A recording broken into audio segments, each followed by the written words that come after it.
ప్రభునందు చేరువచ్చినటువంటి ప్రియులైన దేవుని పిల్లలందరికీ మరొకసారి ప్రభును రక్షకుడైన క్రీస్తు వారి పేరట ఆ ప్రత్యేకమైన వందనాలు తెలియజేస్తూ ఉన్నాం.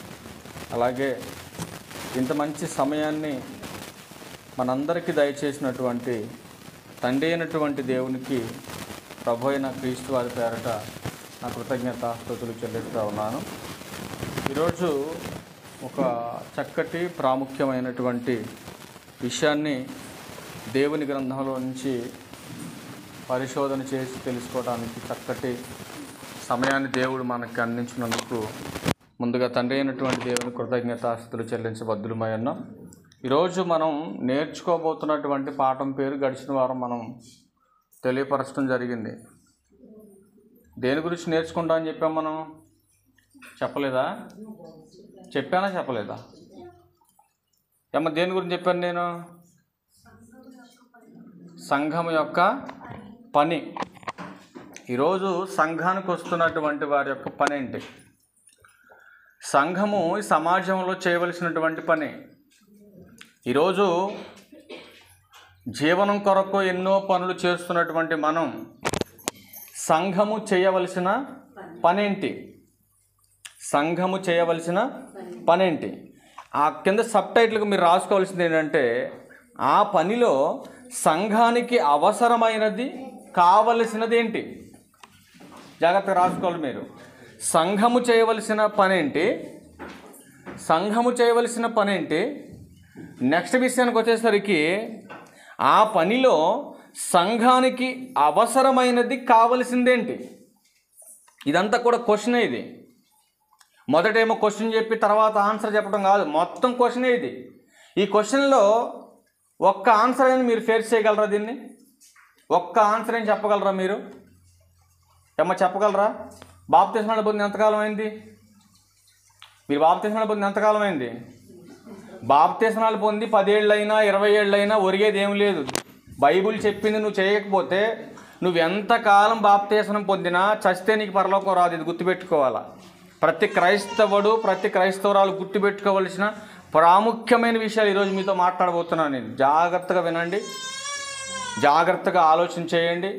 ఇంటికి వెళ్ళిన తర్వాత చెప్పినవి అలా ఉన్నవో లేవో, రాసుకున్న మాటలు లేఖనానుసారంగా ఉన్నవో లేవో పరీక్షించుకోండి, ఆలోచించుకోండి, వాక్యానుసారంగా బ్రతకండి. బైబిల్ చెప్తా ఉంది ఈ సందర్భంలో సంఘము చేయవలసినటువంటి పనేంటి. ఈరోజు సంఘము చేయవలసినటువంటి పని, లేఖనం చెబుతున్నటువంటి పని ఈరోజు సంఘాల్లో చేస్తున్నారా అని అడుగుతున్నాను నేను. సంఘము చేయవలసినటువంటి పనేంటో బైబిల్ క్షుణ్ణంగా చెబుతుంది ఏం చేయాలో.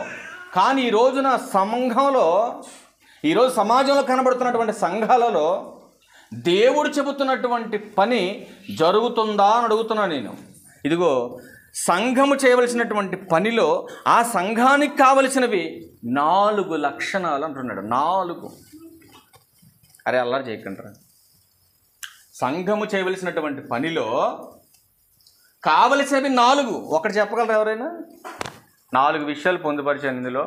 ఈ 4 విషయాల్లో ఒక్క క్వాలిటీ మనలో లేకపోయినా సంఘం చేస్తున్నటువంటి పని బైబిల్ సపోర్ట్ చేయనట్టే. గుర్తుపెట్టుకోవాలి ఈ విషయాన్ని మీరు. ఈరోజు నేను చెప్పబోతున్నటువంటి 4 పాయింట్లలో ఒక్క పాయింట్ కూడా, ఒక్క లక్షణం కూడా లాస్ అయినా, సంఘంలో కనబడకపోయినా ఖచ్చితంగా సంఘం చేస్తున్నటువంటి పని లేఖనము సపోర్ట్ చేయదు ఖచ్చితంగా. ఎందుకంటే చెప్పే ప్రతి మాట లేఖనాన్ని అనుసరించే మాట్లాడతాం కాబట్టి ఖచ్చితంగా మీరు ఇన్ని తీరాలి, ఖచ్చితంగా దీన్ని అనుసరించి తీరాలి. ఏదో 4 మాయ మాటలు, 4 పిచ్చి మాటలు, లేదా 4 రూపాయల చిల్లర కోసం చెప్పుకోవచ్చు. చిల్లర మాటలు కాదు ఇది.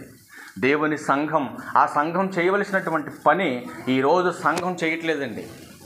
ఎక్కడ చూసినా కూడా సంఘానికి అప్పచెప్పినటువంటి పని సంఘము సక్రమంగా చేయట్లేదండి. సమాజంలో ఎక్కడ చూసినా మోసం, ఎక్కడ చూసినా సంఘాల్లో అల్లరి, ఎక్కడ చూసినా కూడా ఒక భయంకరమైనటువంటి హిప్నటైజ్ చేస్తున్నారు సమాజంలో. అమాయక ప్రజల్ని మోసం చేసి ఆ అమాయక ప్రజల దగ్గర కొంత సొమ్మును దొక్కించుకోవటం కోసం, కొంత సొమ్మును రాబట్టుకోవడం కోసం, వాళ్ళ పొట్టకూటి కోసం ఇంత భయంకరమైనటువంటి పనిని, ప్రభు పనిని అడ్డం పెట్టుకొని చేస్తున్నారు చాలామంది. బైబిల్ ఏమున్నది? అలాంటి వాళ్ళ కోసం నాశనమే వారి అంతం. కానీ ప్రభు అన్నాడు, ఒక దినాన మీరు చస్తారు, మీ బోధ విన్నవాళ్ళు చస్తారు.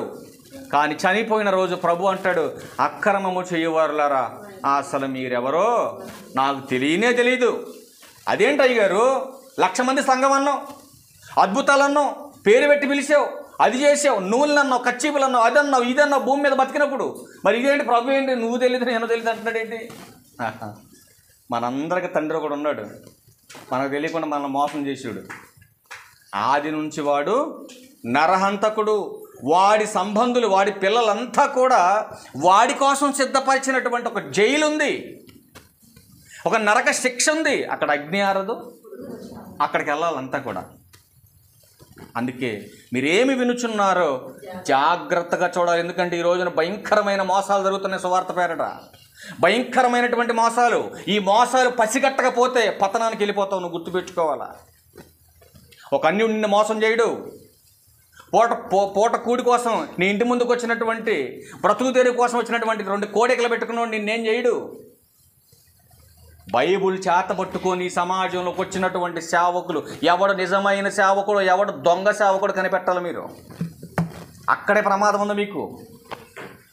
ఆ ప్రమాదాన్ని పసిగట్టాలి. అందుకే ప్రభు అంటాడు, సంఘమా నువ్వు చేయవలసిన పనేంటి? అపోస్తుల కార్యం 20వ అధ్యాయం, అపోస్తుల కార్యం 20వ అధ్యాయం వచనము 28. దేవుడు తన స్వరక్తమిచ్చి సంపాదించిన తన సంఘమును కాయుటకు పరిశుద్ధాత్మ మిమ్మును దేనియందు అధ్యక్షులునుగా ఉంచెనో ఆ యావత్తు మందన గుర్చియు మీ మట్టుకు మిమ్మును గుర్చియు. ఎవరి గురించి చెబుతున్నాడు ఇది? మీ మట్టుకు మీరే జాగ్రత్తగా ఉండాలి. మీ మట్టుకు మీరే జాగ్రత్తగా ఉండాలి. నేనున్నప్పుడు ఎవడన్నా వచ్చాడు అనుకోండి, అలాంటోడు వాడు ఆటలు సాగనివ్వను నేను.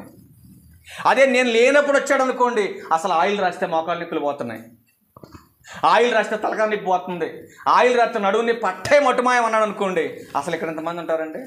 ఉంటారా? చూడండి. కానీ ప్రభు సంఘం కట్టిన తర్వాత, వాక్యాన్ని స్థిరపరిచిన తర్వాత ఆయన అన్నాడు కదా, ఇదిగో నీ విశ్వాసమే నిన్ను స్వస్థపరచాలి. నీ విశ్వాసం నిన్ను స్వస్థపరచాలి. నీకు విశ్వాసం లేకుండా నేను ఎంత ప్రార్థన చేసినా పాపి మారతాడా? మారడు. కానీ ఈరోజు పాపులమైనటువంటి మనందరినీ కూడా రక్షించి సంఘములోకి చేర్చాడు. ఎలా రక్షింపబడ్డాం మనమందరం కూడా సంఘంలోకి? ఎలా ఆహ్వానించబడ్డాం మనమందరం సంఘంలోకి? ఎవరి ద్వారా రక్షణ పొందాం మనం? చెప్పాలి. ఎవరి ద్వారా రక్షణ పొందామండి మనం? ఒకసారి చూడండి అన్నమాట. రోమిలకు రాసిన పత్రిక 5వ అధ్యాయం 9వ వచనం. అపోస్తలుడైన పౌలు గారు రోమిలకు రాసిన పత్రిక 5వ అధ్యాయం 9వ వచనం చూడండి. కాబట్టి చూడండి, అండర్లైన్ చేసుకోండి మాట. ఆయన రక్తము వలన ఇప్పుడు అంటే ఎప్పుడు? సంఘంలోకి వచ్చేసిన తర్వాత. ఇప్పుడు నీతిమంతులుగా తీర్చబడి మరింత నిశ్చయముగా ఆయన ద్వారా ఉగ్రత నుండి రక్షింపబడుదుము. చూసారండి, ఈ ఒక్క మాటలో ఎంత అర్థం ఉందో మీరు జాగ్రత్తగా ఆలోచన చేయాలి. ఎవరి ద్వారా రక్షణ పొందాం? ఎవరి ద్వారా నీతిమంతులమయ్యాం? ఎవరి ద్వారా ఉగ్రత నుంచి మనం కాపాడబడ్డాం? అసలు ఎందుకు జరిగింది ఇదంతా కూడా? ఆయన రక్తం ద్వారా ఎందుకు మనల్ని పరిశుద్ధపరిచాడు? ఆయన రక్తం ద్వారా ఎందుకు మనల్ని నీతిమంతులుగా చేశాడు? ఆయన రక్తము ద్వారా రక్షించి ఉగ్రత నుంచి ఎందుకు కాపాడాడు మనల్ని అందరినీ? మీరు ఆలోచించండి ఒకసారి. అంటే మన ద్వారా దేవుడేదో సంకల్పాన్ని సంకల్పించుకొని ఉన్నాడు నిత్యత్వంలో. ఏదో ఆయన సంకల్పం ఉంది మన ద్వారా. ఆ సంకల్పాన్ని నెరవేర్చాలనుకున్నాడు పరలోకమందు ఉన్న తండ్రి. ఆ పరలోకమందు ఉన్నటువంటి తండ్రి యొక్క సంకల్పాన్ని ఈ భూమి మీద నెరవేర్చాలంటే పాపులు చేస్తే సరిపోదది. ఒక పాపి సువార్త పని చేయడానికి అర్హత లేదు. కాబట్టి రక్షించాడు, నీతిమంతులుగా తీర్చాడు, తన సంఘములోకి తీసుకొచ్చిన నీ గురించి చెబుతున్నాడు. ఇదిగో దేవుడు తన స్వరక్తమిచ్చి సంపాదించిన తన సంఘమును కాయుటకు ఒక అధ్యక్షుడిగా ఒక పదవిని నీకు ఇచ్చాడు దేవుడు. ఆ పదవిని కాపాడుకోవాలంటే మొట్టమొదటిగా నిన్ను నువ్వు కాపాడుకోవాలి. అలా కాపాడుకున్నటువంటి నువ్వు నీ బాధ్యతను ఎరగాలి. నీ బాధ్యతను ఎరగాలి. నువ్వు ఒక రెస్పాన్సిబిలిటీ కలిగినటువంటి పర్సన్గా ఈ సంఘంలో నా పని ఏంటి, నా బాధ్యత ఏంటి? అందుకే సంఘము చేయవలసినటువంటి పనిలో 4 లక్షణాలు ఉన్నాయి. ఈ 4 లక్షణాలు రాసుకోండి. ఒకసారి మీతో మాట్లాడతాను 4 లక్షణాల గురించి. మొదటి లక్షణం, సంఘానికి కావలసింది మొదటి లక్షణం సంఘ అభివృద్ధి. సంఘానికి కావాల్సింది ఏంటి? అభివృద్ధి కావాలి. అభివృద్ధి అంటే 10 మంది ఉన్న సంఘం 100 మంది, 100 మంది ఉన్న సంఘం 200 మంది, 200 మంది ఉన్నటువంటి సంఘం 1,00,000 మంది అవ్వనా? అభివృద్ధి అంటే దేంట్లో అభివృద్ధి? ఈరోజు మా సంఘం 1,00,000 మంది అండి అని చెప్పుకుంటున్నారు బయట కొంతమంది. మా సంఘం 5,00,000 మంది అండి అని కొంతమంది చెప్పుకుంటారు. మరి కొంతమంది అయితే మా సంఘం 5,000 ఇప్పుడు మనకేమనిపించింది అంటే 1,00,000 మంది ఉన్న సంఘంకి వెళ్ళి మన కళ్ళు చూస్తూ ఉంటాయి. 5,000 ఉన్న సంఘంకి వెళ్ళి మన కళ్ళు అసలు చూస్తాయా? చూడవు. ఎందుకని? అక్కడ అభిషేకం ఉంటుంది, అక్కడ పరిశుద్ధాత్ముడు ఉంటాడు, అక్కడ దేవుడు ఉంటాడు, అక్కడ స్వస్థత వరాలు ఉంటాయి, అక్కడ అన్నీ జరుగుతాయి. అక్కడ మరి ఇక్కడేముంటుంది?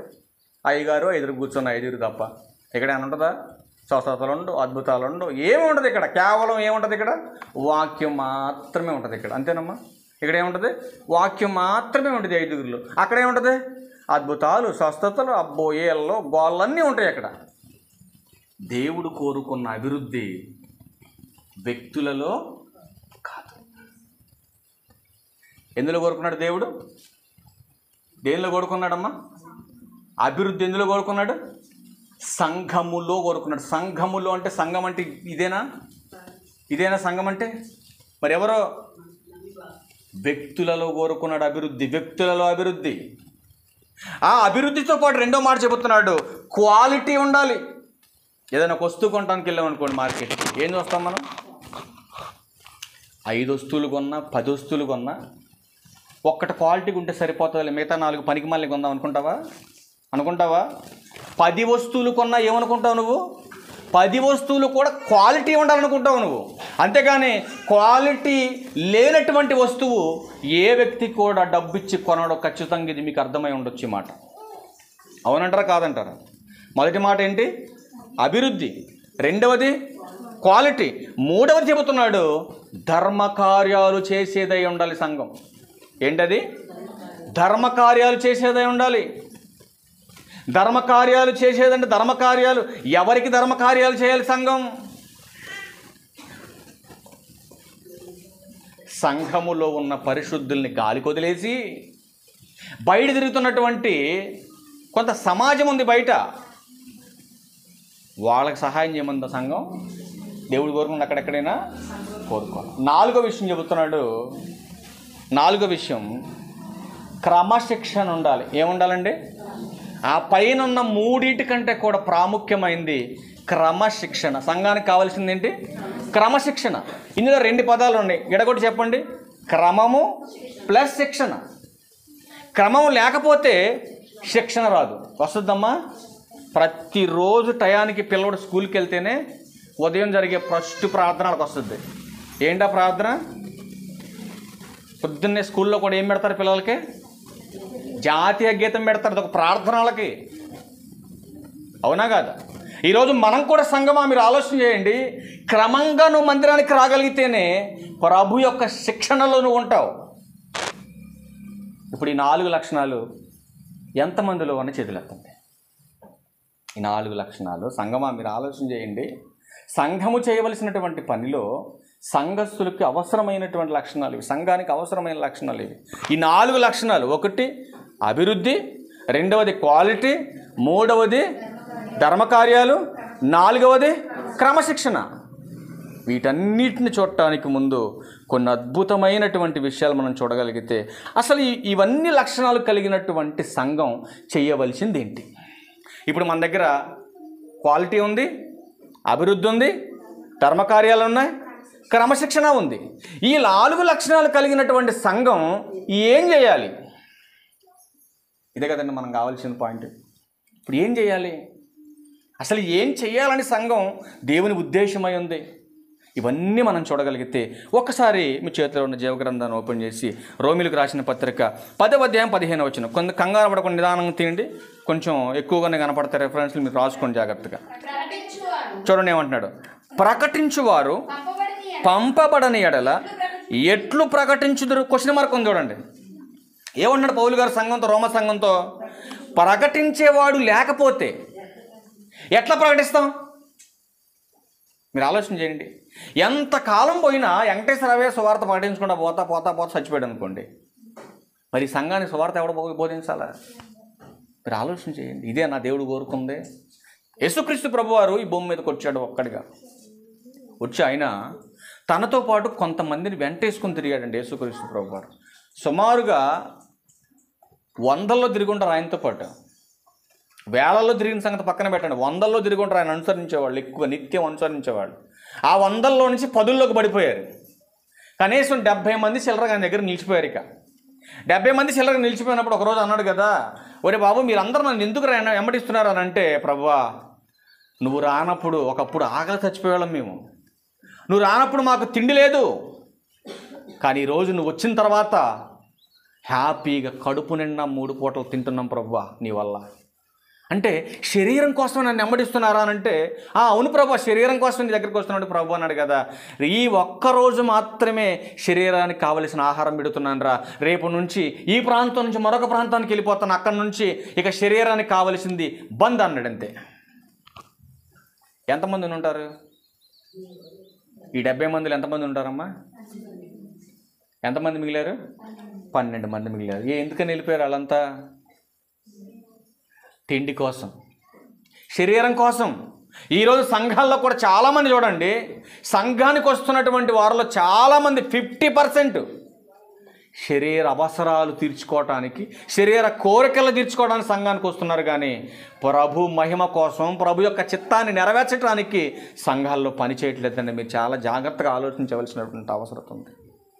ఈరోజు సంఘము సేవకులను తయారు చేయకుండా, సమాజంలోకి పంపించకుండా ఉంటే ఎవరు ప్రకటిస్తారు ఈ సమాజానికి సువార్త? మీరు ఆలోచించండి ఒకసారి. అందుకే పౌలు ఆవేదనతో రోమ సంఘానికి చెబుతున్నాడు. పౌలు రోమ సంఘానికి చెబుతున్నాడు. దాని ఆవేదనతో మాట్లాడుతున్నాడు. ఆయన ఏమని మాట్లాడుతున్నాడు? ఇదిగో ప్రకటించువాడు లేకుండా, చూడండి, ప్రకటించేవారు పంపబడని ఎడల ఎట్లు ప్రకటించుదురు? ఎందు విషయమై ఉత్తమమైన వాటిని గూర్చిన సువార్త ప్రకటించు వారి పాదములెంతో సుందరములైనవి అని రాయబడి ఉన్నది. సంఘం ఏది ప్రకటించాలంటండి? సంఘం దేని ప్రకటించాలి? ఉత్తమమైనదంటే అర్థం ఏంటి? ఏది పడితే అది బోధించడానికి వీల్లేదు సంఘమా, మీరు గుర్తుపెట్టుకోండి.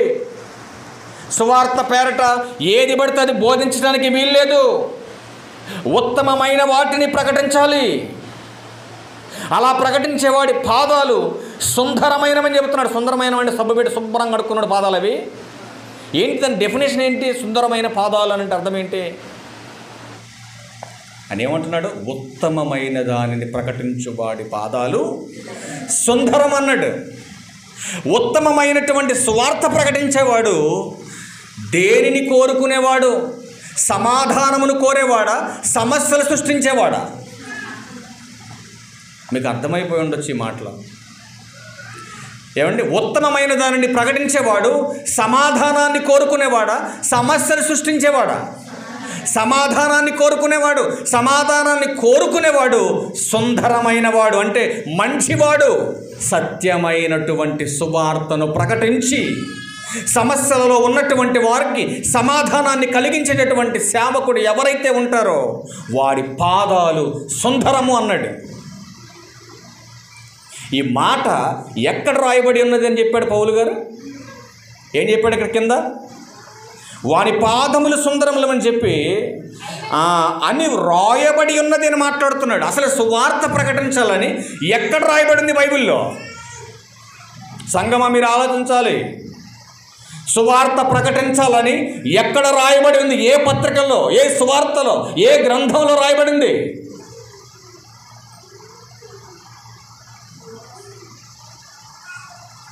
యెషయా గ్రంథం 52వ అధ్యాయం. సమయం లేదు కాబట్టి మీకు సమయాన్ని ఇవ్వలేకపోతున్నా, కొంచెం ముందు త్వరగా వెళ్ళే ప్రయత్నం చేద్దాం. యెషయా గ్రంథం 52వ అధ్యాయం 7వ వచనం. సువార్త ప్రకటించుచు ఏం చెబుతున్నాడు యెషయా గారు? యెషయా గారు ఏం చెబుతున్నాడు? ప్రతి సేవకుడు గుర్తుపెట్టుకోవలసిన మాట, సంఘము నేర్చుకోవలసిన మాట, సంఘమా మీరు చేయవలసినటువంటి పని సువార్త మాత్రమే ప్రకటించాలి. నెక్స్ట్ మాట చెబుతున్నాడు చూడండి, సుందరమైన పాదాలు వాడి గురించి చెబుతున్నాడు. సమాధానమును చాటించు. ఏం చెప్తున్నాడు? సువార్త ప్రకటించు, సమాధానాన్ని చాటించు. సువార్తను ప్రకటించు, సమాధానాన్ని చాటించు. ఏమండి, ఎట్లాంటోడు మంచోడా చెడ్డోడా మీరు చెప్పాలి? మంచోడేనా? మంచోడేనా? వాడి పాదాలకు చెప్పులు లేకపోయినా దేవుడు ఏమని చెప్పడానికి? సుందరము అన్నాడు. సుందరము. అట్లాంటి వాడు ఎక్కడ నిలబడతాడని బైబిల్ చెప్తా ఉందంటే, ఇంకా మూలాల్లోకి వెళ్ళి చూస్తే ఒకనాడు నోవహు గారి ఓడ ఎక్కడైతే నిలబడిందో, ఇట్లాంటి సువార్త చెప్పేటటువంటి సేవకుడు కూడా అంత ఉన్నతమైనటువంటి స్థితిలో నిలబడతాడు అని బైబిల్ హెచ్చరించిందండి. అందుకే ఈనాడు సంఘాలలో ఉన్నటువంటి సేవకులు కానీ సమాజం కానీ ఏం ప్రకటిస్తున్నారు? ఈ సమాజంలో సాపల పంచటమా? బైబిల్ ఏం చెప్పిందండి? బైబిల్ ఏం చెప్పిందండి? బైబిల్ ఏం చెప్తుంది సంఘానికి? సువార్త ప్రకటించని బైబిల్ చెప్తా ఉంటే ఈనాడు సంఘాలు ఏం చేస్తున్నాయి? సమాజంలో సాపలు పంచటం, కర్చీపులు పంచటం, ఆయిల్ డబ్బాలు పంచటం. ఏందండి ఏం చేస్తున్నారు సంఘాల్లో ఈరోజున సేవకులు? మీరు ఆలోచన చేయండి. అందుకే దేవుడు మాట్లాడుతున్నాడు, నువ్వు కర్చీపులు పంచినంత మాత్రాన సమాధానం రాదు, నూనె డబ్బాలు అమ్మినంత మాత్రాన సమాధానం రాదు.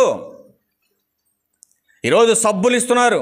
ఒకడు అన్నాడంట మన ఈ మధ్య పెళ్లి చేయడానికి, మీకు మా సంస్థ నుంచి వచ్చేవన్నీ ఆపేస్తాం మేము అన్నాడంట. నువ్వెవడు రాపడానికి మధ్యలో అన్నాను నేను? నువ్వు సేవకుడువా లేకపోతే నువ్వేమన్నా రాజకీయ నాయకుడువా మధ్యలో? నేను వస్తే మాత్రం బాగోదని చెప్పాను నేను. డైరెక్ట్గా ఇట్లా మాట్లాడాను నేను వస్తే మాత్రం బాగోదు, వాక్యంతో మాట్లాడతాను నేను. నువ్వు సేవకుడు అయితే వాక్యానుసారంగా మాట్లాడు. పెళ్లి విషయంలో డిస్టర్బుల్గా మాట్లాడితే మాత్రం అసలు సహించనని చెప్పాను. నువ్వు ఏ సంస్థ హెడ్ అయినా పర్లేదు, వినొద్దని చెప్పాను నేను. వాడిచ్చే బట్టలు మీకు అవసరం లేదు, పప్పులు మీకు అవసరం, ఆయిల్ మీకు అవసరంలా. వాక్యం ద్వారా సేవకుడు ఇస్తున్నటువంటి సమాధానం కావాలి సంఘానికి. అంతేగాని వాళ్ళు పెళ్లి చేస్తే మా సంస్థ తరపు నుంచి నీకు రావని చెప్తున్నావు అంటే అసలు నువ్వు నడిపేది దేవుని సంఘాన్నా లేకపోతే సంతలో మేకల గొర్రెలు మేపుతున్నావా, అమ్ముతున్నావా, లేదా కొంటున్నావా? ఆలోచించి ఒకసారి. వాక్యం చెప్పినట్టుగా సంఘం పనిచేయకపోతే సంఘము ఎక్కడికి వెళ్ళిపోతుందండి? నరకానికి వెళ్ళిపోతూ ఉంది. కానీ ఇక్కడ యెషయా గారి ద్వారా ఇశ్రాయేలు చెబుతున్నాడు, మీరు చేయవలసినటువంటి పని సువార్తే ప్రకటించాలి, కానీ వేరొకటి ప్రకటించడానికి అస్సలు వీలు లేదు. సంఘానికి ఒక ఉద్దేశం ఉంది, సంఘానికి ఒక గొప్ప పని ఉంది.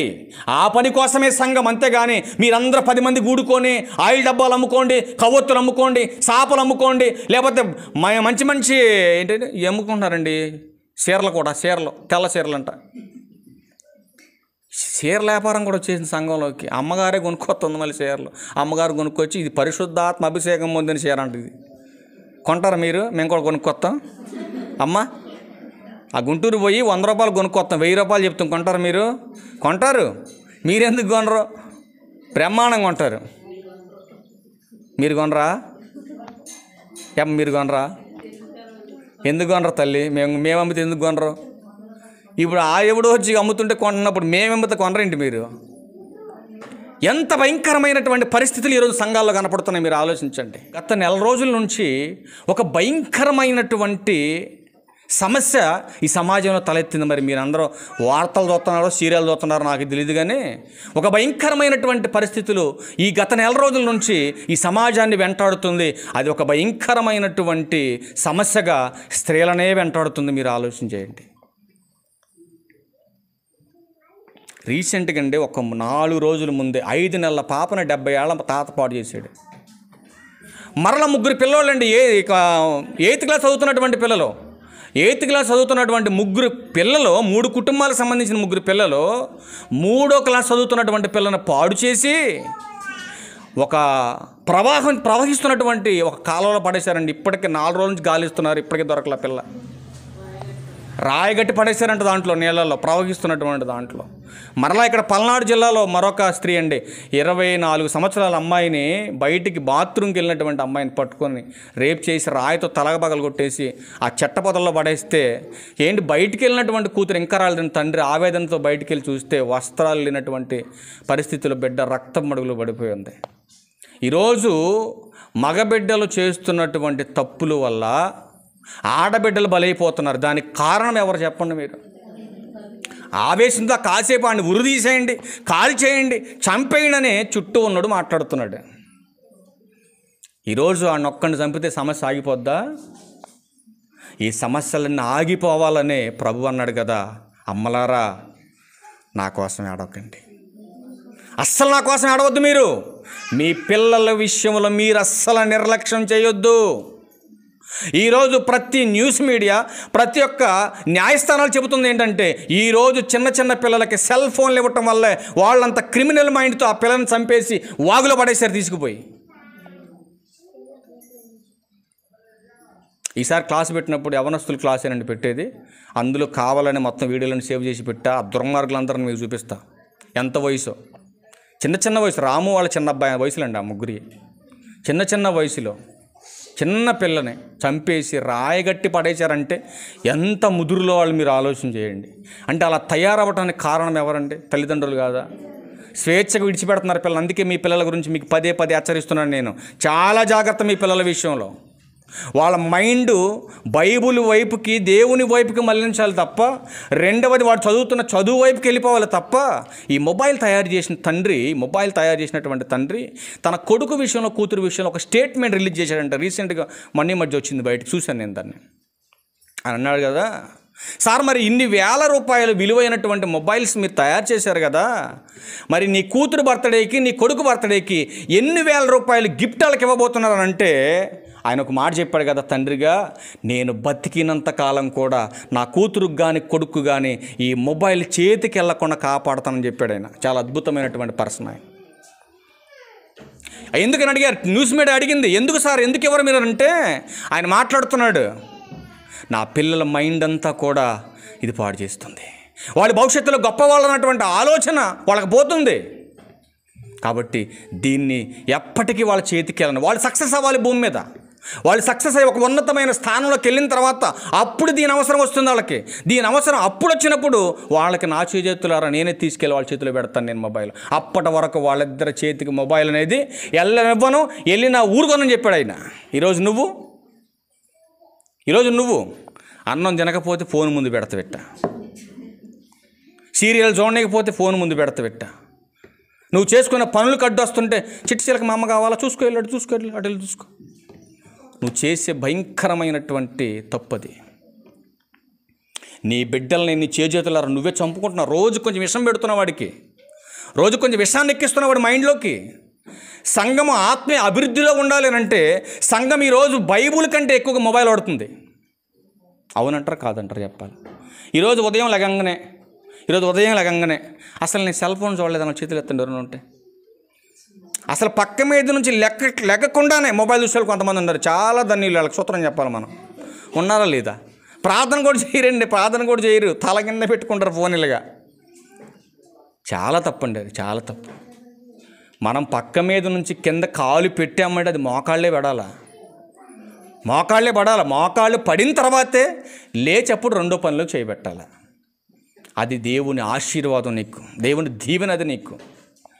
కానీ ఇక్కడ చెబుతున్నాడు కదా, సంఘమా మీరు సువార్తనే ప్రకటించాలి, సమాధానాన్నే ప్రకటించాలి. నెక్స్ట్ మాట చెబుతున్నాడు కదా, సువార్తనే సమాధానాన్నే చాటించుచు సువార్తమానం ప్రకటించుచు రక్షణ సమాచారము ప్రచురించు అని పాదములు నీ దేవుడు ఏలుచున్నాడని సియోనుతో చెప్పుచున్నాను అని చెప్తున్నాడు. వాని పాదములు చూడండి ఏం మాట్లాడుతున్నాడు, పర్వతముల మీద ఎంతో సుందరములైనవి అని మాట్లాడుతున్నాడు. అంటే ఉత్తమమైన సువార్త చెప్పేవాడు ఉన్నతమైనటువంటి స్థితిలో ఉంటాడని బైబిల్ హెచ్చరిస్తూ ఉంది. కేవలం సువార్తికుడు మాత్రమే కాదండి, సంఘం అంతా కూడా సువార్త పని చేయాలని బైబిల్లో రాయబడి ఉంది. నెక్స్ట్ మాట చెబుతున్నాడు కదా, నెక్స్ట్ మాట చూడగలిగితే అసలు యేసుక్రీస్తు వారు శిష్యులకి ఏం అప్పచెప్పాడు? మీరు జాగ్రత్తగా పాయింట్అవుట్ చేయాలి ఈ విషయాలు. యేసుక్రీస్తు వారు శిష్యులకు ఏం చేయమని అప్పచెప్పాడు? సువార్త ప్రకటించమనా, సర్వలోకానికి వెళ్ళి స్వస్థతలు చేయమనా? మీరు జాగ్రత్తగా ఆలోచన చేయాలి ఈ విషయాలు. ఏమ్మా, స్వస్థతలు చేయమని చెప్పాడా, సువార్తను ప్రకటించమన్నాడా? ఎంతమంది నమ్ముతున్నారు ఇది? అందరూ నమ్మాలా, ఎందుకంటే బైబిల్ చెప్తున్న సత్యం అది. ఒకసారి ఆ మాట కూడా చూద్దాం. మత్తయి సువార్త 28వ అధ్యాయం 20వ వచనం. రెఫరెన్స్లు చెప్తాను, త్వరగా రాసుకోండి. ఇక మత్తయి సువార్త 28వ అధ్యాయము వచనం 20. చూడండి, ప్రభువారు మాట్లాడుతున్నాడు. అంటే ప్రభు యొక్క పనిని ఇప్పుడు శిష్యులకు అప్పచెబుతున్నాడు. చదువు నాన్న. నేను మీకు ఏ ఏ సంగతులను ఆజ్ఞాపించుతునో వాటన్నిటినీ గైకొనవలనని వారికి బోధించుడి. ఇదిగో యుగ సమాప్తి వరకు సదాకాలం మీతో కూడా ఉంటాను. ఏం చెప్తున్నాడు యేసుక్రీస్తు వారు? సమాధానం. నేను ఏ ఏ సంగతులైతే మీకు చెప్పానో వాటన్నిటిని కూడా మీరు వెళ్ళి చెప్పండి. చెప్పటం మాత్రమే కాదు, వాటిని ఏం చేయమన్నాడు? చదువుతున్నారు, మర్చిపోతున్నారు. ఇప్పుడు చదివారు. గై కొనాలి. ఈరోజు నేను చెబుతున్నా, వెళ్ళిపోతున్నా, మీరు మీ పని ఏంటి? గై కొనాలి. కానీ విని విడిచిపెట్టారు అనుకోండి, ఏమైనా రక్షణ వస్తుందా? మనకి రాదు. కానీ ప్రభువారు ఎక్కడెక్కడ సువార్త ప్రకటించమన్నాడు. ఇప్పుడు శిష్యులకి అప్పచెప్పాడు పని. యేసుక్రీస్తు వారు శిష్యులకి అప్పచెప్పాడు. శిష్యులకి అప్పచెప్పిన తర్వాత ఎక్కడెక్కడ పని చేయమన్నాడు ఆయన? ఏమ్మా, శిష్యుల్ని ఎక్కడెక్కడ పని చేయమన్నాడు? మార్కు సువార్త 16వ అధ్యాయం 15వ వచనంలో ఆ మాట చూడండి. మరియు మీరు సర్వలోకమునకు వెళ్ళి సర్వ సృష్టికి ఏమండి సువార్తను ప్రకటించమన్నాడా? స్వస్థతలు, కర్చీపులు, కందిపప్పులు, సబ్బులు, సాపలు, దోంతెరలు ఈ పంచమన్నాడా? ఏం చెప్పాడు ప్రభు ఇక్కడ? సంఘం చేయవలసిన పని ఏంటి? సువార్త ప్రకటించడం. సువార్త ప్రకటించమంటే ఈ రోజున సంఘాల్లో సువార్త ప్రకటిస్తున్నారా, స్వస్థతలు చేస్తున్నారా? మీరు చెప్పాలా. ఏం చేస్తున్నారు సంఘాల్లో? సంఘం దేనికి నిలయం? సంఘం దేనికి ఆధారం? అమ్మా, సంఘం దేనికి ఆధారం? స్వస్థతలక, సత్యానిక? సత్యానికే ఆధారం బైబిల్ చెప్తుంది. కానీ నేటి సంఘాలలో మనకేం కనపడుతుంది? సువార్తికుల ద్వారా స్వస్థతలు కనపడుతున్నాయి. అంటే ఇది బైబిల్ బోధ లేకపోతే దయ్య బోధ? అంటే దేవుని బోధ, దయ్యం బోధ? ఇది దయ్యపు బోధ. ఏంటి యేసుక్రీస్తు వారు కూడా స్వస్థతలు చేశారు కదా, దయ్యం బోధ అంటారండి మీరు అని అంటే, దీనికి ఒక చిన్న ఎగ్జాంపుల్ చెప్తా. నిన్న ఆయన కొంచెం దగ్గర పెట్టుకునే వాళ్ళు. ఇప్పుడు స్లాబ్ వేయాలనుకున్నాం మనం. స్లాబ్ నిలబడాలంటే ఏం పెడతాం? కింద సెంటరింగ్ పెడతాం. సెంటరింగ్ పెట్టేసాం, స్లాబ్ వేసాం, గృహప్రవేశం కూడా అయిపోయింది. ఇప్పుడు కొత్తగా మళ్ళీ నేను వచ్చేసి అందరు ఖాళీ చేయండి సెంటరింగ్ పెట్టాలి, స్లాబ్ వేయాలని అనుకోండి. ఇప్పుడు మీరేమంటారు? ఏంట్రా మైండ్ అని పోయిందా నీకు? స్లాబ్ వేసాం, గృహప్రవేశం కూడా అయిపోయి 6 నెలలు అయిపోయింది, ఇంట్లోకి వచ్చి మేము మళ్ళీ స్లాబ్ అంటావేంటి? మైండ్ అని పోయిందని అడగాలి అప్పుడు. అంతేనా? అలా అనలా మీరు. పాప మళ్ళీ ఇంకా దృఢంగా స్లాబ్ వేస్తారు అనుకుంటున్నా, అందుకని మొత్తం బొచ్చబోలే మొత్తం బయటకు వేసేయండి, మళ్ళీ సెంటరింగ్ పెట్టండి లోపల. అది జరుగుతుంది సమాజంలో ఈరోజు. సంఘంలో ఎంత ఎర్రిబాగులతనంగా ఈరోజు సమాజంలో జరుగుతుందంటే ఇదంతా మనుషుల యొక్క అజ్ఞానం. సామెతల గ్రంథం 14వ అధ్యాయం 15వ వచనం కూడా ఒకసారి ఆ మాట చూడండి, అక్కడ ఏం రాయబడిందో. సామెతల గ్రంథం 14వ అధ్యాయం 15వ వచనం చూడండి, ఏమంటున్నాడు? జ్ఞానము లేనివాడు ప్రతి మాట నమ్ముతాడు. వివేకంటే ఎవరండి? జ్ఞానము కలిగిన వాడు. చెప్పబడుతున్న మాట ఇది ఏనాటి మాట? అపోస్తులకు చెప్పిందా? ప్రవక్తలు చెప్పిందా? యాజకులు చెప్పిందా? లేకపోతే పితరులతో మాట్లాడా? ఈనాడు సంఘంతో మాట్లాడుతున్నాడా? అన్ని జనులతో మాట్లాడుతున్నాడా? ఏనాటి సందర్భం ఇది? ఈనాడు నేను చెప్పొచ్చా చెప్పకూడదా ఈ మాట? అస్సలు ఆలోచన లేదు ఈరోజు బైబిల్ పట్టుకొని బోధించే వాళ్ళకి. ఏది పడితే అది నోటుకు వచ్చింది బోధించేయటం, ఇది సువార్త అనుకోవటం, నలుగురిని కూడబెట్టుకోవటం, 4 రూపాయలు డబ్బులు సంచిలేసుకొని వెళ్ళిపోవటం. సంఘం పరిస్థితి ఏమైపోతుందండి? రోజు రోజుకి దిగజారిపోతూ ఉంది. సంఘము నాణ్యతలో, సంఖ్యలో ఉండవలసిన సంఘం, ప్రేమతో, సత్యముతో ఎదగవలసినటువంటి సంఘం ఈరోజు కల్మషముతో, కక్షలతో, క్రోధాలతో ఎందుకు మారిపోతూ ఉందండి? మొన్న ఒక సిఎస్ఐయో లేకపోతే ఏదో సంస్థ అండి, హెబ్రోన్ సంస్థ అనుకుంటా, హైదరాబాద్లో మొత్తం 20 మంది టీం ఉన్నారు ఫాదర్లు, మొత్తం కలిపి కొట్టుకున్నారు అందరు కలిసి. వందలాది మంది సంఘస్థ విశ్వాసాలు అంతా అడుపక్కున్నారు. ఈ స్టేజ్ మీదకి ఎక్కి కలబడి కొట్టుకున్నారండి. అరగంటలో పోలీసులు వచ్చారు బయట లోపలికి. సత్యానికి స్తంభంగా ఉండవలసినటువంటి సంఘం ఈరోజు సమస్యలతో, పోలీస్ ప్రొటెక్షన్తో సువార్త ఆరాధన జరుగుతుందంటే ఈరోజు సంఘాల్లో జరుగుతుంది ఏంటో మీరు ఆలోచించవలసినటువంటి అవసరం ఉంది ప్రియమైన దేవుని వారలారా. అందుకే ఆయన మాట్లాడుతున్నటువంటి మరొక మాట మీరు చూడగలిగితే, మీరు బహుగా ఫలించాలి. సంఘం పని జరగాలంటే, నా తండ్రి మహిమపరచబడాలంటే సంఘమా మీరు బహుగా ఫలించాలి. ఏ విషయాల్లో ఫలించాలి? ఆత్మీయ ఫలాలలో అభివృద్ధి చెందాలి. ఆత్మీయ ఫలాలు మీరు ఫలించాలి. ఆత్మ ఫలాలంటే ఏంటవి? ప్రేమ, సమాధానం, సాత్వికం, దీర్ఘశాంతం, దయాళత్వం, ఆశా నిగ్రహం, మంచితనం. అయిపోయినాయా? 9 అయిపోయినాయా? వెరీ గుడ్, మంచోళ్ళు మీరు. ఇవన్నీ ఉండాలి. ఇవన్నీ మీలో ఉంటే సంగమా అప్పుడు నా తండ్రి మహిమపరచబడతాడు. ఇవన్నీ లేకుండా అపవాదిగాడి లక్షణాలు కొన్ని ఉండి చెప్పండి. అవి ఇప్పుడు మనం మాట్లాడుకునే దేవుని లక్షణాలు ఇవి: ప్రేమ, సంతోషం, సమాధానం. ఇప్పుడు అపవాదిగాడికి కొన్ని లక్షణాలు ఉంటాయి. ప్రభువుకు ఉన్నట్టే అపవాదికి కూడా కొన్ని ఉన్నాయి. అవి చెప్పండి కొన్ని ఏంటో. మీరు నా ముఖం కింద చూస్తారు కానీ గలతీలు రాసిన పత్రిక అదే అధ్యాయంలో రాశాడు ఆడి లక్షణాలు, ఈయన లక్షణాలు. మరి నా ముఖం కింద చూస్తారు ఎందుకు? ఆత్మఫలాలు ప్రభువి, శరీర కార్యములు స్పష్టమై ఉన్నవి అపవాదిగాడివి. ఏంటవన్నీ చూడండి. ఇవన్నీ ఎవరివి? వీర్రాఘపురం సంఘానియా? ఎవరి ఇవన్నీ? శరీర కార్యములు స్పష్టమై ఉన్నవనంటే ఎవరివి ఇవన్నీ? లోక పరిపాలన చేస్తున్నటువంటి లోక సంబంధివి, వాడి అపవాది, వాడి శరీర కార్యాలు ఇవి. ఏం చదవండి ఒకసారి ఆ మాటలు చదువు. జారత్వం, అపవిత్రత, చూడండి, కాముకత్వము, విగ్రహారాధన, అభిచారం, ద్వేషములు, కలహములు, మత్సరములు, క్రోధములు, కక్షలు, భేదములు, విమతములు, అసూయలు, మత్తతలు. చూశారండి? ప్రభు దగ్గర ఎక్కువ ఉండే ఫలాలు, ఈడి దగ్గర ఎక్కువ ఉండే ఫలాలు. ఏమండి? ఎవడి దగ్గర ఫలాలు ఎక్కువ ఉండే చెప్పండి? ప్రభు దగ్గర ఉండయా, సాతాన్ దగ్గర ఉండయా? ప్రభు దగ్గర అయితే 9. మరి సాతాన్ దగ్గర ఎన్ని ఉన్నాయి? ఏమ్మా సాతాన్ దగ్గర ఇంచుమించు 16 లక్షణాలు ఉండే వాడి దగ్గర. ఈ లక్షణాలు సంఘంలో ఉంటే సంఘము చేయవలసినటువంటి పని అసలు చేయదు సంఘం. అందుకే చివరి మాట చెబుతున్నాడు కదా, సంఘమా మీరు బహుగా ఫలించాలి. యోహాను సువార్త 15 ఉందండి. సంఘమా మీరు బహుగా ఫలించాలి.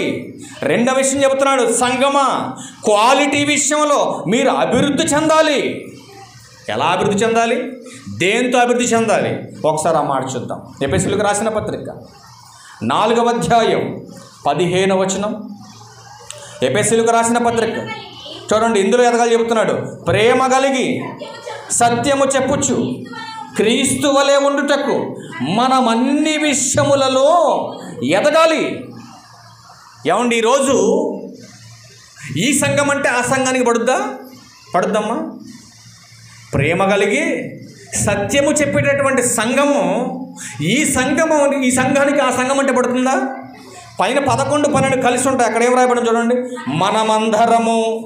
మనమందరం అంటే వీర్రాఘపురం సంఘం కాదు, అన్ని సంఘాల గురించి మాట్లాడుతున్నాడు. ఓవరాల్గా నమ్మి బాప్తీసం పొందినటువంటి వారందరూ కూడా విశ్వాస విషయములోను, దేవుని కుమారుని గురించిన జ్ఞాన విషయములోను ఏకత్వము పొంది ఏముండాలంట? వీర్రాఘపురంలో ఉన్న సంఘానికైనా, పుట్రేల్లో ఉన్న సంఘానికైనా, కొరలమండలో ఉన్న సంఘానికైనా, ఒకే ఊరిలో 20 సంఘాలు ఉన్నా వీళ్ళందరికీ ఏముండాలని చెబుతున్నాడు పౌలు గారు? ఏకత్వం ఉండాలి. ఒక్కటే గురి, ఒక్కటే నిరీక్షణ, ఒక్కటే విశ్వాసం, ఒక్కడే తండ్రి, ఒక్కడే ప్రభు, ఒక్కటే ఆత్మ. అన్ని విషయాలలో ఒక్కటే నిరీక్షణ కలిగినటువంటి మనం ఈ సంఘం అంటే ఆ సంఘానికి పడుద్దా? అయ్యగారు ప్రార్థన పెట్టిండు అనుకోండి, ఈ అయ్యగారు ఏం చెప్తాడు? దయచేసి మీరు వాడి దగ్గరికి వెళ్ళొద్దు. ఒకవేళ అయ్యగారు ప్రార్థన పెట్టిండు అనుకోండి, మనం పెట్టామనుకోండి ప్రార్థన, అయ్యగారు ఏం చెప్తుండు? దయచేసి మీరు కూడా అక్కడికి వెళ్ళొద్దు, మిమ్మల్ని మోసం చేస్తారు వాళ్ళు అని. కానీ ఇక్కడ పౌలు గారు ఏం చెప్తున్నాడు సంఘానికి? పౌలు గారు ఏం చెప్తున్నాడు సంఘానికి? అసత్యాన్ని బోధించేవాడు ఎవడైనా నీకు ఎదురు పడితే, నీ సంఘంలో ఉంటే వాడిని ఖండించు, బుద్ధి చెప్పమన్నాడు దేవుడు. కానీ ఈరోజు సత్య విషయంలో ఎదగవలసినటువంటి వారిలో ఎందుకు ఎదగలేకపోతున్నారు? లోపం ఏంటంటే వాళ్ళలో ప్రేమ లేదు.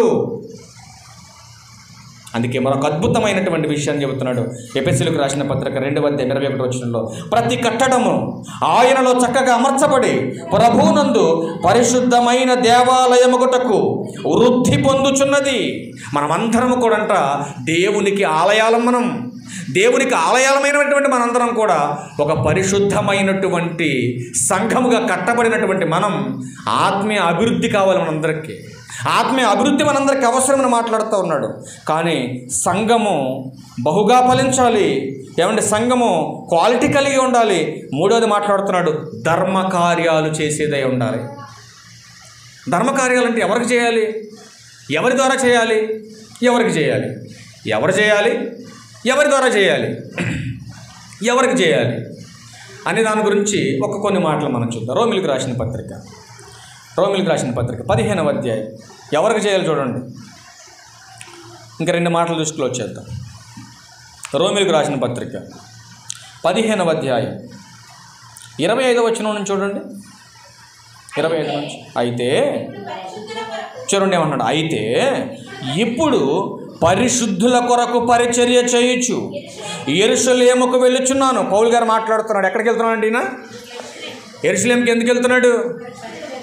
పరిచర్య చేయడానికి వెళ్తున్నాడు. పరిచర్య నానా రకాలుగా ఉందండి బైబిల్లో. సువార్త చెప్పటమే పరిచర్య అనుకుంటే అది నీ అమాయకత్వం. కానీ పేద ప్రజల కోసం పరిచర్య చేయటానికి నేను యెరూషలేముకి వెళ్తున్నాను. ఇప్పుడు ఎందుకు వెళ్తున్నావా అని అడిగితే అంటున్నాడు, ఏలయనగా యెరూషలేములో ఉన్న పరిశుద్ధులలో బేదలైన వారి నిమిత్తం మాసిదోనియ వారు, అకయ వారు కొంత సొమ్ము చందా వేయని ఇష్టపడిరి. ఏమంటాడు పౌలు గారు? అకయ వారు, మాసిదోనియా వారు, యెరూషలేములో ఉన్నటువంటి సంఘం, ఆ సంఘములో ఉన్నటువంటి పరిశుద్ధులైనటువంటి నిరుపేదలు ఉన్నారు కొంతమంది అక్కడ.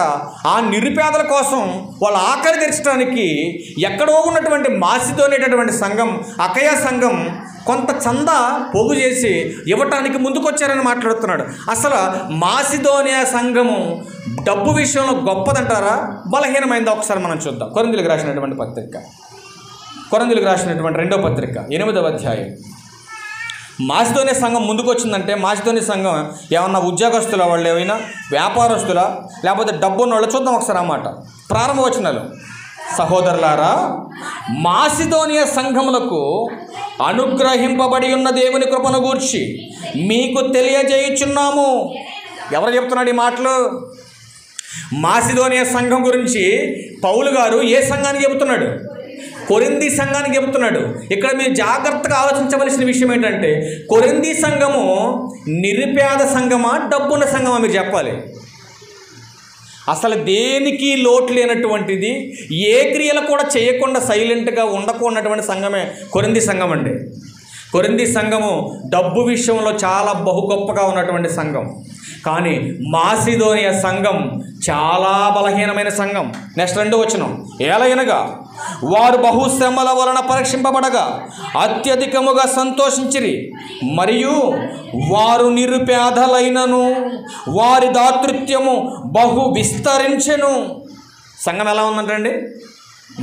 ఈక్వల్గా మనం మాట్లాడాలంటే మనలాంటిది సంఘం. అది కూడా మన వీరరాఘపురం సంఘం లాంటిది మాసిదోనియా సంఘం కూడా. ఎలా ఉన్నారు? వాళ్ళ పరిస్థితి ఎలా ఉందండి? నిరుపేదలు. ఈ నిరుపేదలైనటువంటి సంఘం ఎవరికి సహాయం చేయడానికి ముందుకు వచ్చింది? మరొక నిరుపేదలకు సహాయం చేయడానికి ముందుకు వచ్చిందండి. వీరరాఘపురంలో ఉన్నటువంటి సంఘం మరొక సంఘానికి సహాయం చేయడానికి ముందుకు వచ్చినట్టుగా మనకు కనబడతా ఉంది. అక్కడ మాసిదోనియా సంఘాన్ని చూస్తే ఏం జరిగిందో కిందకెళ్ళండి. ఇంకా చూడండి. ఈ కృప విషయములోను పరిశుద్ధుల కొరకైన పరిచర్యలోను పాలు పొందు విషయములోను మనస్పూర్వకముగా మమ్మును వేడుకొనుచు వారు తమ సామర్థ్యము కొలదేగాక సామర్థ్యము కంటే ఎక్కువగాను తమంతట తామే ఇచ్చిరని మేము సాక్ష్యమిచ్చుచున్నాము. ఎంత బాగుంది మాట చూడండి. సామర్థ్యము కంటే ఎక్కువ ఇవ్వటం అంటే అర్థం ఏంటి? ఏమ్మా, అసలే నిరుపేదలు, తెచ్చుకుంటే తినే బతుకులాడయి. అట్లాంటి బ్రతుకులో ఇప్పుడు పౌలు గారు మాట్లాడుతున్నటువంటి సందర్భాన్ని మనం ఆలోచన చేయగలిగితే వాళ్ళ కెపాసిటీ ఎంత ఇవ్వగలరంటే సుమారుగా 100 రూపాయలు ఇవ్వగలరు, అంతే ఆడు బతుకు. ఇంకా కానీ సాటి నిరుపేదలకు సహాయం చేసే విషయంలో వీళ్ళ విశ్వాసాన్ని అభివృద్ధి చేసుకోవడానికి వాళ్ళు చేసినటువంటి గొప్ప త్యాగం ఏంటంటే అక్కడ మాట్లాడుతున్నటువంటి మాట, తమ సామర్థ్యము కొలదే గాక సామర్థ్యము కంటే కూడా ఎక్కువగా ఇచ్చారండి. పౌలు ఆశ్చర్యపోతాడు. 4వ వచనం కింద వచనానికి వెళ్తే, ఈ కృప విషయంలో 5వ వచనం, ఇదియుగాక మొదట ప్రభువుకును దేవుని చిత్తం వలన మాకును తమను తామే అప్పగించుకొనిరి, ఇంతగా చేయుదురని అస్సలు నేను కల్లో కూడా అనుకోలేదు అంటున్నాడు పౌలు గారు. నిజంగా ఇంత నిరుపేదలైనటువంటి మాసిదోనియ సంఘం యెరూషలేములో ఉన్నటువంటి ఆ పేద ప్రజల కోసం ఇంత చందా ఇస్తారని నేనే ఊహించలేని మాట్లాడుతున్నాడండి. అంటే సంఘము చేయవలసినటువంటి పనిలో 3వ పని ఏం పని? అది ధర్మ కార్యాలు చేయాలి. ఇచ్చే విషయంలో, సాటి మనిషికి ఇచ్చే విషయంలో, సంఘ పరిచర్య కోసం ఇచ్చే విషయంలో అస్సలు వెనక ఆలోచించకుండా ముందుకు రాగలిగి సంతోషంగా దేవుని పనికి ఇవ్వగలిగినప్పుడే కొంచెముగా విత్తువాడు కొంచెముగా పంట కోస్తాడు, సమృద్ధిగా విత్తువాడు సమృద్ధిగా పంట కోస్తాడు. ఎలా ఇమ్మన్నాడు? దాన్ని కూడా ఉత్సాహంగా సంతోషంగా ఇవ్వాలి. అననీయ సఫీరాలా మీరు చేశారంటే, అననీయ సఫీరాలాగా సంఘమా మీరు చేశారంటే మీరు ఎవరిని మోసం చేస్తున్నట్టు? దేవుణ్ణి మోసం చేస్తున్నట్టు. దేవుణ్ణి మోసం చేసిన భార్యాభర్తలు ఇద్దరి పరిస్థితి ఏమైందండి? చనిపోయారండి. అందుకే చివరి ఒక్క మాట చూద్దాం. ఈ క్రమం, ఈ క్రియా విధానం, ఇలా సాటి సంఘానికి చేయాలనేటువంటి పని, ఇది సత్క్రియ అంటారా చెత్తక్రియ అంటారా? మీరు చెప్పాలా? సత్క్రియనా? ఈ సత్క్రియ గురించి నిత్యము చెప్పాలంటారా? సంఘానికి వద్దంటారా? చెప్పాలా వద్దా? చెప్పాలి కదా. బైబిల్లో ఉంది, ఆ రెఫరెన్స్ కూడా రాసుకోండి. తీతుకు రాసిన పత్రిక 3వ అధ్యాయం 8వ వచనంలో ఆ మాట ఉంది. చివరిగా ఒక్క మాట చూసి మనం క్లోజ్ చేద్దాం. లాస్ట్ మాట ఏంటి? చివరి మాట మనం అనుకున్నాం. ఏం మాట అమ్మది? మొదటి మాట ఏంటి? మొదటి మాట అభివృద్ధి, 2వది క్వాలిటీ, 3వది ధర్మకార్యాలు, 4వది క్రమశిక్షణ. ఆ పైన 3 మన దగ్గర ఉన్నాయా? పైన 3 మన దగ్గర ఉన్నాయా? నా దగ్గర ఉన్నాయా? అన్న చేతులు ఎత్తండి ఎవరి దగ్గర ఉంటే, మేము కూడా నేర్చుకుంటాం. ఏమ్మా, ఎంతమందిలో ఉన్నాయి ఈ 3? ఆ 3 ఉన్న ఈ ఒక్కటి ఉండాలి. ఆ పైన ఉన్న 3 లక్షణాలు మీలో ఉన్నా ఈ కింద ఉన్న 1 లక్షణం మీలో ఉండాలి. ఈ కింద ఉన్న 1 లక్షణం లేకపోతే ఆ పైన 3 చేసినా నువ్వు నరకానికి పోతావు. మరి చూద్దాం అసలు ఏంటో. కొరింథీయులకు రాసిన మొదటి పత్రిక 14వ అధ్యాయం 40వ వచనం. కొరింథీయులకు రాసిన మొదటి పత్రిక 14:40 చూడండి ఏమంటున్నాడు, చదవమ్మా. ప్రవచించుట ఆసక్తితో అపేక్షించుడి, భాషలతో మాట్లాడుట ఆటంకపరచకుడి గానని మాట్లాడుతూ కింద అంటాడు, సమస్తమును మర్యాదగాను క్రమముగాను జరగనియండి. అంటే ఒక ప్రాసెస్ చెబుతున్నాడు ఇక్కడ. ఇప్పుడు నేను ఒకటి పాటలు పాడాలంటాడు, ఒకడు వాక్యం చెప్పాలంటాడు, అప్పుడే వచ్చయ్యా నాకు ఇప్పుడే పరిశుద్ధాత్మ ప్రేరణ కలుగుతుంది, నేను ఇప్పుడు మోకాళ్ళు వేసి ప్రార్థన చేయాలంటాడు ఇంకొక ఆయన. అంటాడు కుదరదయ్యా, అయిపోయింది, టైం అయిపోయింది, క్రమం అయిపోయింది, ప్రభు వల్లకి వెళ్ళాలంటాడు ఇంకొక ఆయన. లేదు ఎప్పుడు మీరే చేస్తారా, మేము చేయొద్దా అని ఇంకొకటి వచ్చాడు ముందుకి. ఇట్లా గలిబిలి జరుగుతుంది కొరింథీ సంఘంలో. జరుగుతున్నప్పుడు పౌలు అన్నాడు కదా, నాయన ఏది చేసినా సమస్తం కూడా దేవుని మహిమార్థమై మీరు ఎలా చేయాలి? క్రమముగా మర్యాదగా జరగనివ్వండి. ఇక్కడతో అయిపోలేదండి. క్రమం జరిగించేవాడు, మర్యాదగా జరిగించేవాడు దేహ సంబంధంగా జరిగించడానికి వీలు లేదు. మరి దేని సంబంధించి మనం చేయాలి ఈ పనులని క్రమంగా మర్యాదగా అంటే పౌలు గారు గలతీయులకు రాసిన పత్రిక 5వ అధ్యాయంలో మాట్లాడుతున్న మాట చూడండి. 25వ వచనంలో పౌలు గారు మాట్లాడుతున్నాడు. గలతీయులకు రాసిన పత్రిక 5:25లో చూడండి ఏమంటున్నాడు, మనము ఆత్మను అనుసరించి జీవించేవారమైతే, ఇక్కడ ఏమంటున్నాడు జాగ్రత్త గుర్తుపెట్టుకున్న సంగమా, మనమందరం కూడా ఆత్మను అనుసరించి మనం బతికే ఉంటే, ఇప్పటికీ మనం ఆత్మను అనుసరించి బతికే వాళ్ళమైతే, అలా బ్రతుకుతున్నటువంటి మనం ఆత్మను అనుసరించి జీవించే ఉంటే, ఆత్మను అనుసరించి ఆంధ్ర బైబిల్ అదే ఉందా? ఆత్మను అనుసరించి క్రమముగా నడుచుకోవాలి. ఎక్కడికి నడిచేది? గీతల కాడికి, పొలంలోనికి నీళ్ళు పెట్టుకోవడానికి, మొక్కజొన్నకు మందు వేయటానికి, ఏమండి బయట ఉద్యోగాలకి, వ్యాపారాలకి, పెళ్ళిళ్ళకి, పెత్తనాలకి, ఏ పని లేకుండా బయట రోడ్డు మీద బలాదురులు తిరగటానికి. ఇదే నా ప్రభు చెప్పింది. ఆత్మను అనుసరించి నువ్వు బతికే ఉంటే భూమి మీద చెప్తున్నాడు, సవాళ్ళు చెప్తున్నాడు. చూడండి, హెచ్చరిస్తున్నాడు పౌలు గారు. ఆత్మను అనుసరించి నువ్వు బతికే ఉంటే, ఆత్మను అనుసరించి క్రమంగా నడుచుకో, క్రమంగా నడుచుకో. అలా నడిస్తే ఎలా? ఆత్మను అనుసరించి క్రమంగా నడిస్తే దేవుడు ఎంత అద్భుతమైన ఆపరిస్తున్నాడు చూడండి. షాపోడు ఎవడన్నా ఒక చీర కొంటే ఒక చీర ఆపరాను అనుకోండి, ఏ కొట్లో పోతావు నువ్వు? ఏమ్మా ఏ కొట్లోకి వెళ్తావు? ఇప్పుడు ఆపర కొట్ట తీసాడు, ఒకటి కొంటే 2 ఫ్రీ అని అనుకోండి, ఏ కొట్లో పోతారు?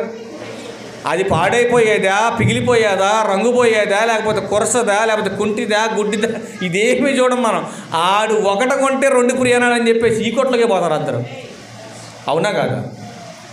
కానీ ప్రభు కూడా చెబుతున్నాడు, ఇదిగో నేను చెప్పిన ఈ 4 క్వాలిటీస్ మీలో ఉండి మీరు అనుసరిస్తే ఇది ఒక బంపరాపరం మీకు ఇస్తున్నాడు ప్రభు వారు. ఒకసారి ఆ మాట చూసి క్లోజ్ చేద్దాం. కీర్తనల గ్రంథం 103వ కీర్తన 13వ వచనం. తండ్రి తన కుమారుల ఎడల జాలిపడినట్లు యెహోవా తన యందు భయభక్తులు గలవారి ఎడల జాలిపడును. నువ్వేం చేసినా కూడా దేవుడు నీ పట్ల జాలి చూపిస్తాడు. ఏం చేశానంటే శరీర సంబంధమైన చేస్తే కాదు, ఆత్మ సంబంధమైనవి. అందులోనికి శ్రమలు వచ్చిన, బాధలు వచ్చిన, కష్టాలు వచ్చిన, కింద అంటాడుగా 17వ వచనంలో, ఆయన నిబంధనను గైకొనుచు ఆయన కట్టడలు అనుసరించి నడుచుకొని వారి మీద, యెహోవా యందు భయభక్తులు గల వారి మీద ఆయన కృప యుగ యుగములు నిలుచును, ఆయన నీతి వారి పిల్ల తరములు నిలుచును అని మాట్లాడుతున్నాడు. చూసారండి సంగమా, మీరు సంఘ క్షేమాభివృద్ధిలో ఈ 4 లక్షణాలు కలిగి సంఘము చేయవలసినటువంటి పని వాక్యానుసారంగా చేస్తే దేవుడు అంటున్నాడు, నీ పిల్ల తరాలు నువ్వు నిలిచుంటావంటున్నాడు.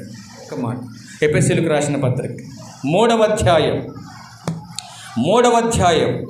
8-11 వచనాలు ఉంటాయి. సంఘము చేయవలసిన పని దేవుడు మన ప్రభు అయిన యేసుక్రీస్తునందు చేసిన నిత్య సంకల్పం. ఏ సంకల్పం ఇది? నిత్య సంకల్పం అంటే కొద్ది రోజులుండి 5 ఏళ్లకు ఒకసారి మారిపోయే రాజకీయ నాయకులు చెప్పేటటువంటి సంకల్పం కాదు ఇది. ఆది నుంచి అంతము వరకు నిన్న నేడు ఏకరీతిగా ఆయన నిబంధన, ఆయన సంకల్పంలో మార్పు అనేది రానే రాదు. సంఘస్థులు మారొచ్చు, సేవకులు మారొచ్చు, కానీ ఆయన సంకల్పం మాత్రం అసలు ఎప్పటికీ మారదని మాట్లాడుతున్నాడు. ఏంటా సంకల్పం అంటే ఆయన మాట్లాడుతున్నాడు చూడండి. పరలోకంలో ప్రధానులకును అధికారులకును సంఘము ద్వారా తన యొక్క నానా విధములైనటువంటి జ్ఞానం, చూడండి ఏం మాట్లాడుతున్నాడు. ఎవరెవరికి తెలియపరచాలంటే బోధ? సంఘములో ఉన్న అధికారులు, ప్రధానులు, వాళ్ళెవ్వరికి తెలియనటువంటి జ్ఞానం దేవుడు సంఘములో పెట్టాడు, అది నీ చేతిలో పెట్టాడు. అంత గొప్ప జ్ఞానాన్ని సంగమా సత్యానికి స్తంభంగా, ఆధారంగా నిలబడి ఈ సమాజానికి బోధించాలి. అది సత్యాన్నే బోధించాలి. సత్యమందే మనం ప్రతిష్ఠించబడాలి. ఆ సత్యముతోనే, ఆత్మతోనే ఆయనను మనం ఆరాధించేవారుగా ఉన్నప్పుడే దేవుని పని సక్రమంగా మనం జరిగిస్తున్నట్టు. ఇప్పుడు చెప్పండి, సంఘము చేయవలసినటువంటి పని దోంతరలు పంచటమా, సువార్త చెప్పటమా? సంఘం చేయవలసిన పని స్వస్థతలు చేయటమా, సువార్త చెప్పటమా? సంఘం చేయవలసిన పని నూనె డబ్బాలు మార్చటమా, వాక్యం చెప్పటమా? సంఘం చేయవలసిన పని పప్పులు పంచటమా, సువార్త పంచటమా? ఏం చెప్పాలి మీరు? సువార్తే పంచాలి. బైబిల్ అంతా 66 పుస్తకాల్లో చూస్తే ఈరోజు సేవకులు చేస్తుంది ఎక్కడ మనకు కనపట్ల బైబిల్లో. కానీ బైబిల్ చెప్తుంది ఒక్కటే, సర్వలోకానికి వెళ్ళి సర్వ సృష్టికి సువార్త ప్రకటించండి. నమ్మి బాప్తీస్మం పొందువాడు రక్షింపబడతాడు, నమ్మని వానికి శిక్ష విధించబడుతుంది. ఇది చెబుతుంది సంఘానికి చెబుతున్న సువార్త. ఇది సంఘం చేయవలసినటువంటి పని. నెక్స్ట్ వచ్చే వారం మరొక అద్భుతమైనటువంటి సంఘాన్ని గురించి, ఒక అద్భుతమైనటువంటి వివరణాత్మకమైన పాఠాన్ని మనం నేర్చుకుందాం. సంఘానికి వస్తున్న వారు సంఘానికి రాకుండా పోతే జరిగే ప్రమాదాల గురించి వచ్చేవారని చూద్దాం. ఇంకెవరైనా తెలుసుకోవాలని ఆసక్తి ఉన్న వాళ్ళు తోలుకురండి ఇక్కడికి. మారు మనసు పొంది బాప్తీసం పొందారు చూశారు, వాళ్ళ గురించి వచ్చేవారని చెప్తా. మారు మనసు పొంది బాప్తీసం పొందినోళ్ళు మందిరానికి రాకుండా తిరుగుతున్నారు చూశారు. వాళ్ళకు వచ్చే ప్రమాదాలు, వాళ్ళకు వచ్చే సమస్యలు, వాళ్ళకు దేవుడు పెట్టబోతున్న భయంకరమైన రోగాలు, వ్యాధులు వచ్చే వారం మీ ముందుకు తీసుకురాబోతున్నా. అందరిని పట్టుకురండి ఇక్కడికి. వాళ్ళ రోగాలకి, వాళ్ళ వ్యాధులకి మందేసి పంపిద్దాం మనం. దేవునికి నిత్యము మహిమ కలుగును గాక. అందరికీ వందనాలు. ఆమేన్.